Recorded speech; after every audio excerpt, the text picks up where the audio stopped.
Sir ಅಲ್ಲ ಖಂಡಿತ ನಿಜ, ಯಾಕಂದ್ರೆ ಜನರ ಪ್ರಶ್ನೆ ಅದು. ನನ್ನ ನಾಯಿ ನನ್ನ ಇಷ್ಟ ಸರ್, ನಾನು ಅದನ್ನ 100 ಕೋಟಿಗಾರ ಸೇಲ್ಗಿಡ್ತೀನಿ, 150 ಕೋಟಿಗಾರ ಸೇಲ್ಗಿಡ್ತೀನಿ, ಅದು ನನ್ನಿಷ್ಟ. ನನ್ನ ನಾಯಿ ನನ್ನಿಷ್ಟ ಸರ್, ಅರ್ಥ ಆಯ್ತಾ? ಖಂಡಿತ ಸರ್, ಹೇಳಿ ಹೇಳಿ. ಅಷ್ಟೇ.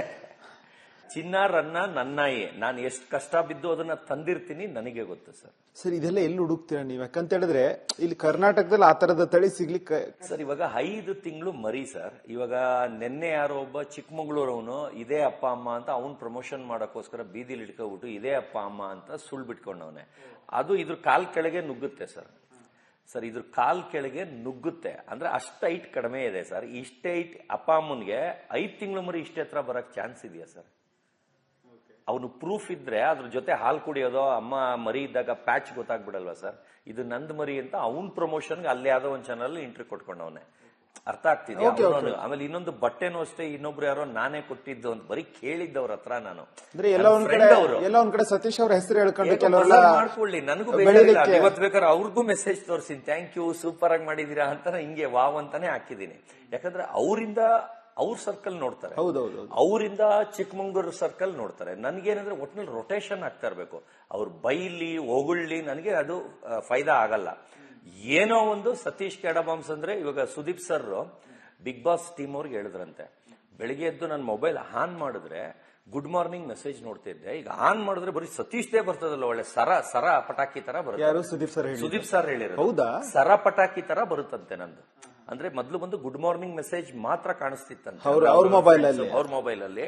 ಇವಾಗ ಸುಮ್ನೆ ಇನ್ಸ್ಟಾಗ್ರಾಮ್ ಫೇಸ್ಬುಕ್ ಎಲ್ಲೋದ್ರೂ ಒಳ್ಳೆ ಸರ ಪಟಾಕಿ ತರ, ಅಂದ್ರೆ ಒಂದು 20 ನಂದು ಬಂದ್ರೆ ಒಂದು ಇನ್ಯಾರ್ದೋ ಚಂದ್ರಪ್ರಭಾದೋ ಮಿಕ್ದವ್ರದೋ ಬರುತ್ತೆ ಅಂತ. ಅಂದ್ರೆ ಆ ಲೆವೆಲ್ಗೆ ನನಗೆ ಹೇಳ್ತಾರೆ, ನಿಂಗೆ ಸುಸ್ತ ಅಂತ ವಿಷ್ಣು ಸರ್ ಹಂಗೆ ಕೇಳ್ಬಿಟ್ರು ನಂಗೆ, ನಿಂಗೆ ಟಯರ್ಡ್ ಆಗ್ತಾ ಇಲ್ವಾ ಅಂತ. ನಾನು ಇಲ್ಲ ಸರ್, ಕದ್ದಿ ಮುಚ್ಚಿ ಅವಾಯ್ಡ್ ಸುಳ್ಳು ಹೇಳ್ಬಿಟ್ಟು ಒಂದೇ ಸರ್ ರೆಸ್ಟ್ ತಗೊಂತಾ ಇದ್ದೀನಿ, ಫಂಕ್ಷನ್ ಇದೆ ಅದಿದೆ ಅಂತ. ಹಂಗೂ ವಾಯ್ಸ್ ಸ್ಟಾಪೇ ಆಗಿಲ್ಲ ಸರ್. ಯಾವತ್ತೂ ನನಗೆ ಗಂಟ್ಲು ನೋವು ಬಂದಿದ್ದೇ ಇಲ್ಲ.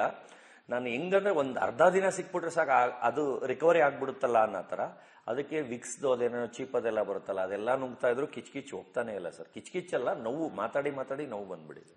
ಇದ್ರ ಜೊತೆಗೆ ಈಗ ಈ ವಾರ ಒಂದಷ್ಟು ಮತ್ತೆ ಸತೀಶ್ ಅವ್ರದ್ದು ವಿಚಾರ ಚರ್ಚೆಗೆ ಬಂತು. ವೀಕೆಂಡ್ ಕಿಚ್ಚ ಸುದೀಪ್ ಅವರು ವೀಕೆಂಡ್ ಅಲ್ಲಿ ಸೊ ಯಾರೋ ನಿಮ್ಮ ಬಟ್ಟೆಗಳನ್ನ ಕದ್ದಿದಾರಂತೆ, ಕೊಟ್ಟಿಲ್ವಂತೆ ವಾಪಸ್ ಎನ್ನುವಂತ ಸುದೀಪ್ ಅವರು. ಇದನ್ನ ಫುಲ್ ಡೀಟೇಲ್ ಆಗಿ ಹೇಳ್ಬಿಡ್ತೀನಿ ಸರ್, ವಿತ್ ಸಾಕ್ಷಿ ಬೇಕಾದ್ರೆ ಅವರಿಂದಾನೇ ವಿಡಿಯೋ ಎತ್ತಿಸಿ ಹೇಳ್ತೀನಿ. ಯಾಕಂದ್ರೆ ಫುಲ್ ಒಂದ್ ಕಡೆಯಿಂದ ಹೇಳ್ಬಿಡ್ತೀನಿ, ಅರ್ಥ ಆಗುತ್ತೆ. ನಾನು ಬಟ್ಟೆ ಬಂದು 100 ಡೇಸ್ ಆಗಷ್ಟು ತಗೊಂಡೋಗಿದ್ದೆ ಸರ್. ಅಂದ್ರೆ ನಾನು ಅಲ್ಲಿವರೆಗೂ ನಾನು ಇರ್ಲೇಬೇಕು, ಗೆಲ್ತೀನಿ ಅನ್ನೋ ಹೋಪ್ಸ್ ಅಲ್ಲಿ ಹೋಗಿದ್ದೆ. ಆದ್ರೆ 1 ವೀಕ್ ಅಲ್ಲಿ ಅಷ್ಟೇ ನನಗೆ ವ್ಯಾಲ್ಯೂ ಸಿಕ್ಕಿದ್ದು ಸರ್. ಏನಂದ್ರೆ ಸೆಂಟರ್ ಆಫ್ ಅಟ್ರಾಕ್ಷನ್ ಆಗಿದೆ.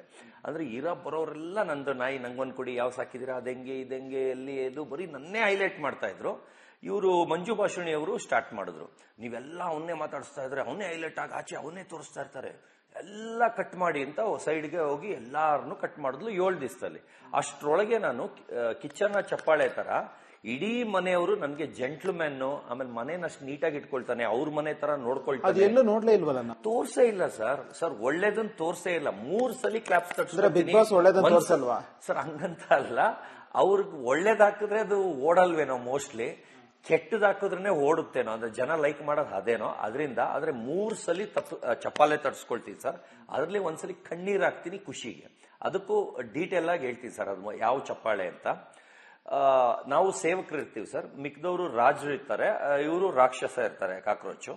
ಆ ಟೈಮಲ್ಲಿ ಏನಂದ್ರೆ ರಾಜ್ ಹೇಳಿದ್ದು ನಾವು ಏಳಿಸ್ಕೊಳ್ದೆ ಮಾಡ್ಬೇಕು ಅನ್ನೋದು ನನ್ನೊಬ್ಬಂದು, ಚಂದ್ರಪ್ರಭುಂಗ್ ನಾನು ಇಟ್ಕೊಂಡು ಹೇಳಿದೆಲ್ಲ ಮಾಡ್ಬೇಕು ಅಂತ ಮಾಡಿಸ್ತಿದ್ದೆ. ಅದ್ರಾಗ ಅವ್ರೊಬ್ರೇ ಇದ್ದಿದ್ರೆ ಅದನ್ನು ಕಟ್ ಮಾಡ್ಬಿಟ್ಟಿರೋರು, ಬ್ರೇಕ್ ಮಾಡ್ಬಿಟ್ಟಿರೋರು ರೂಲ್ಸ್ ನ.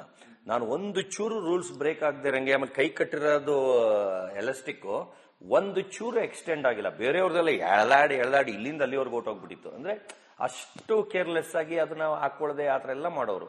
ನಾವು ಅಷ್ಟು ನಿಯತ್ತಾಗಿ, ಅಷ್ಟು ಇದಾಗಿ ಹೇಳಿದ ಕೆಲಸನ ಅಚ್ಚುಕಟ್ಟಾಗಿ, ಅಷ್ಟು ನೀಟಾಗಿ ನನ್ನ ಮನೆ ತರ ಆತರ ಹೇಳಿ ಚಂದ್ರಪ್ರಭು ಅವ್ರಿಗೂ ಶಿಸ್ತೆಲ್ಲ ಹೇಳ್ಕೊಟ್ಟಿದ್ದೆ ಅಂತ ಅವರೇ ಒಂದು ಚಾನಲ್ ಒಂದು ಬಿಗ್ ಬಾಸ್ ಇದ್ರಲ್ಲಿ ಹೇಳಿದ್ದಾರೆ, ನನ್ನ ಶಿಸ್ತ್ ಕಲ್ತೆ ಸತೀಶ್ ಇಂದ ಅಂತ. ಯಾಕಂದ್ರೆ ನಾನು ಎಲ್ಲಿ ಹೋದ್ರು ಅಷ್ಟೇ ಸರ್, ಹೋಟ್ಲಿಗೆ ಹೋಗ್ಲಿ ಎಲ್ಲೋಗ್ಲಿ ನನ್ನ ಮನೆ ನನ್ನ ಸೊತ್ತು ತರ.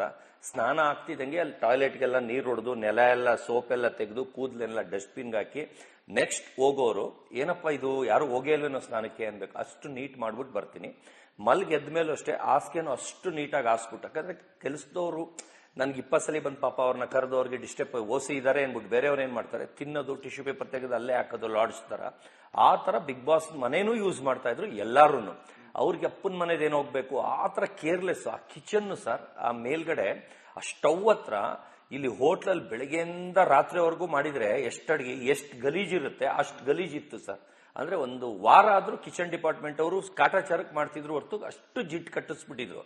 ಬಂದಾಗ ಎಷ್ಟು ಹೊಸ ಸ್ಟವ್ ಹೊಸದಂಗಿತ್ತು ಸರ್.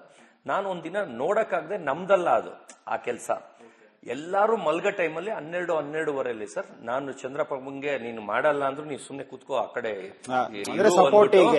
ನಾನು ವಿಮ್ದು ಬರುತ್ತಲ್ಲ ನೀರ್ಗೆ ಹಾಕೊಂಡು ಎಲ್ಲ ಫಸ್ಟ್ ಒದ್ದೆ ಮಾಡ್ಬಿಟ್ಟು ಅದನ್ನೆಲ್ಲ ಜಿಡ್ ಬಿಟ್ಕೊಳ್ಳಿ ಅಂತ ಒಂದ್ ಕಡೆಯಿಂದ ಒಂದೊಂದು ಎತ್ಬಿಟ್ಟು ಎಲ್ಲ ಒರೆಸ್ತಿದ್ದೆ. ಅಶ್ವಿನಿ ಗೌಡ ಮೇಡಮ್ ಅವಾಗ ಬರ್ತಾರೆ, ಏನಕ್ಕೋ ಆಚೆ ಬರ್ತಾರೆ, ಬಂದ್ಬಿಟ್ಟು ಏನ್ ಇಷ್ಟೊತ್ತಾಯ್ತು ಇನ್ನೂ ಮಲಗಿಲ್ವಾ ಅಂತ. ಆಮೇಲೆ ಇದ್ ನೋಡ್ಬಿಟ್ಟು ಓ ವಾವ್ ಅಂದ್ಬಿಟ್ಟು ಎಲ್ಲಾರನ್ನೂ ಕರೆದು ಕ್ಲಾಪ್ಸ್ ತಡಿಸ್ತಾರೆ. ಯಾಕಂದ್ರೆ ನಂದು ಕೆಲಸ ಅಲ್ಲ ಅದು. ನನಗೆ ಟಾಯ್ಲೆಟೇ ನಾನು ಒಪ್ಕೊಂಡಿರ್ತೀನಿ. ಏನ್ ಕಾರಣ ಅಂದ್ರೆ ಟಾಯ್ಲೆಟ್ ನ ಎಲ್ಲ ಅಸಹ್ಯ ತರ ಚೀಪ್ ಆಗಿ ನೋಡ್ತಾರೆ. ಏನ್ ಟಾಯ್ಲೆಟ್ ತೊಳೆದ್ಬಿಟ್ರೆ ಏನ್ ನಮ್ದೇನಾರ ಗಂಟು ಹೋಗುತ್ತಾ, ನಂದು ವ್ಯಾಲ್ಯೂ ಏನಾರು? ನಾನು ಇದೇ ವಿಚಾರಕ್ಕೆ ಬರ್ತಾ ಇದ್ದೆ. ಪ್ರತಿ ವಾರ ಅದೊಂದು ಅಂದ್ರೆ ಕೆಲಸ ಹಂಚುವಾಗ ಟಾಯ್ಲೆಟ್ ನನಗ್ ಬೇಡ ನಿನಗ್ ಬೇಡ. ಹೌದು, ಅದಕ್ಕೆ ನಾನು ಯಾರ್ದು ಬಿಡ್ತೀರಾ, ಯಾವ್ದು ಬೇಕು ನೀವು ತಗೊಳ್ಳಿ, ಯಾವ್ದು ನಿಮಗೆ ಬೇಡ ಅದನ್ನ ನನಗ್ ಕೊಡಿ ಅಂತ ಫಸ್ಟ್ ವೀಕ್ ಅಲ್ಲೇನೆ ಟಾಯ್ಲೆಟ್ ಯಾರು ಒಪ್ಕೊಳ್ಳಿಲ್ಲ. ಅದೇ ನಾನು ಹೇಳೋದು, ಡಾಕ್ ಸತೀಶ್ ಅವರು ಅತಿ ಹೆಚ್ಚು ಅಲ್ಲಿ ಕೆಲಸ ಮಾಡಿದ್ದು ಟಾಯ್ಲೆಟ್. ಹೌದು ಖಂಡಿತ ಸರ್. ಒಂದು ವಾರ ನಾನೇ ಮಾಡಿದ್ದು, ಅದಾದ್ಮೇಲೂ ಅದನ್ನೇ ಬಳಸ್ಕೊಂಡ್ರು. ಯಾಕಂದ್ರೆ ಅದು ಒಂದ್ ವಾರಕ್ಕೆ ಶಿಫ್ಟ್ ಆಗ್ಬೇಕಿತ್ತು. ಇವ್ರು ಏನ್ ಮಾಡ್ಬಿಟ್ರು, ಮಿಕ್ಕದವ್ರಿಗೆ ಗೆಲ್ಲಿಗೆ ಕಾವ್ಯಂಗ್ ವಹಿಸಿದ್ರು. ಇವ್ರು ಏನ್ ಮಾಡೋರು ಅಂದ್ರೆ ಸುಮ್ನೆ ಹಿಂಗ್ ನೀರ್ ಹೊಡೆದ್ಬಿಟ್ಟು ಆಯ್ತಂತ ಬಂದ್ಬಿಟ್ಟು ಕುತ್ಕೊಬಿಡೋರು. ಒಳಗ್ ಹೋದ್ರೆ ವಾಸನೆ, ಆ ಟಿಶ್ಯೂ ಪೇಪರ್, ಆ ಬ್ಲಡ್, ಆಳು ಮೂಳು, ಲೇಡೀಸ್ ಪ್ಯಾಡ್ ಎಲ್ಲ ಅಲ್ಲೇ ಇರೋದು. ಅಂದ್ರೆ ಏನಂದ್ರೆ ಗಿಲ್ಲಿಗೆ ಈ ತರ ಕಚ್ಚಡವಾಗಿ ಮಾಡಿದ್ರೆ ನಮ್ಗೆ ತೆಗೆದು ಬಿಡ್ತಾರೆ, ತಿರ್ಗಾ ಅವನ್ನೇ ಬೇರೆ ಇಲ್ಲ ಇನ್ಯಾರನಾರು ಹಾಕ್ತಾರೆ, ಆ ಮೈಂಡ್. ಯಾಕಂದ್ರೆ ಗಿಲ್ಲಿ ಅಂತೂ ತುಂಬಾ ಕೆಟ್ಟ ಬುದ್ಧಿ ಸರ್. ಆ ತರ ನನ್ನ ಲೈಫ್ ಅಲ್ಲಿ ನೋಡಿಲ್ಲ ಸರ್. ಅದ್ ಹೆಂಗ್ ಬದುಕ್ತಾರೋ ಫ್ಯೂಚರ್ ಮದ್ವೆ ಸರ್. ಇಡೀ ಮನೇಲಿ ಒನ್ ಮ್ಯಾನ್ ಶೋ ಅವನೇ ಅಲ್ವಾ ಸರ್? ಒನ್ ಮ್ಯಾನ್ ಶೋ ನೀವ್ ಅನ್ಕೊಂಡಿರೋದು ಸರ್. ನಿಮಗ್ ತೋರಿಸ್ತಾ ಇರೋದು ಬರೀ ನಿಮ್ಗೆ ಕಾಮಿಡಿ ತೋರಿಸ್ತಾ ಇದಾರೆ, ಒಂದ್ ಚೂರ್ ಒಳ್ಳೇದ್ ತೋರಿಸ್ತಾ ಇದಾರೆ ಸರ್. ಅದು ಬಿಟ್ಟು 95% ತುಂಬಾ ಕೆಟ್ಟವನು. ಅಂದ್ರೆ ಗಿಲ್ಲಿ ನೀವ್ ಹೇಳೋ ಪ್ರಕಾರ ಗಿಲ್ಲಿ ಮುಖವಾಡ ಹಾಕೊಂಡು ಆಟ ಆಡ್ತಿದ್ದಾನ? ಮುಖವಾಡ ಅಲ್ಲ, ಅವನು ಟ್ರೈನ್ಡ್ ಆಗಿ ಬಂದ್ಬಿಟ್ಟಿದ್ದಾನೆ ಸರ್. ಆಚೆ ಬಂದು ಎಲ್ಲಾ ಹೇಳ್ಬಿಟ್ಟಿದ್ದಾರೆ. ಏನಂತ ಅಂದ್ರೆ ಬೇರೆಯವ್ರಿಗೆ ಮಾತಾಡಕ್ ಬಿಡ್ಬೇಡ, ಯಾಕಂದ್ರೆ ಮಾತಾಡಕ್ ಬಿಟ್ರೆ ತಾನೇ ಅವ್ರದ್ದು ಆಚೆ ಕಂಟೆಂಟ್. ಏಯ್ ಮಾತಾಡ್ತಾ ಇದ್ರೆ ಐ ಅನ್ಬಿಟ್ರೆ ನಿಮ್ಗೆ ಮಾತಾಡಕ್ ಹೆಂಗ್ ಮನ್ಸು ಬರ್ತದೆ? ಐಥು ಅನ್ಬಿಟ್ರೆ ನಿಮ್ಗೆ ಹೆಂಗ್ ಮನ್ಸು ಬರ್ತದೆ? ಇವತ್ತೇ ನೋಡಿ ರಜತ್ಗೆ ಬಿಟ್ಟಿ ತುಣ್ಣಕ್ ಬಂದಿದ್ದಾನೆ, ಆತರ ಅನ್ಬಿಟ್ರೆ ಇನ್ಸಲ್ಟ್ ಆಗ್ಬಿಡುತ್ತೆ. ಇನ್ಸಲ್ಟ್ ಆಗ್ಬಿಟ್ಟು ಏನಾಗುತ್ತೆ, ನಾವು ಇವನ ಹತ್ರ ಮಾತಾಡದೇ ಬೇಡಪ್ಪ ಅನ್ಬಿಟ್ಟು ಸೈಲೆಂಟ್ ಆಗ್ಬಿಡ್ತೀವಿ. ಆತರ ನನ್ಗೆ ಒಂದು ವಾರದಲ್ಲೇನೆ ಸ್ಟಾರ್ಟ್ ಮಾಡ್ಬಿಟ್ಟ. 7 ದಿವಸಕ್ವರೆಗೂ ಎಲ್ಲ ಒಂದ್ ಕಡೆ ನಿಮ್ಮನ್ನು ಕುಗ್ಸುವಂತ ಪ್ರಯತ್ನ. ನಾನು ಒಬ್ಬನ್ಗೆಲ್ಲ ಸರ್, ಇಡೀ ಮನೇಲಿ ಯಾರ್ಗು ಕಾವ್ಯನ್ ಬಿಟ್ಟು ಇರಲ್ ಯಾರ್ಯಾರೇ ಮಾತಾಡಕ್ ಹೋದ್ರು, ಯಾರ್ಯಾರು ಸೈಲೆಂಟ್ ಆಗಿದ್ದಾರೆ ಸರ್. ಅವ್ರು ಲವ್ ಮಾಡ್ತಾ ಇದಾರೆ ಸರ್, ನಿಜನಾ? ಆದ್ರೆ ಅವ್ಳು ಲವ್ ಮಾಡ್ತಾ ಇಲ್ಲ, ಇವ್ರು ಲವ್ ಮಾಡ್ತಾ ಇದಾರೆ ಸರ್. ಅದು ನಿಜ.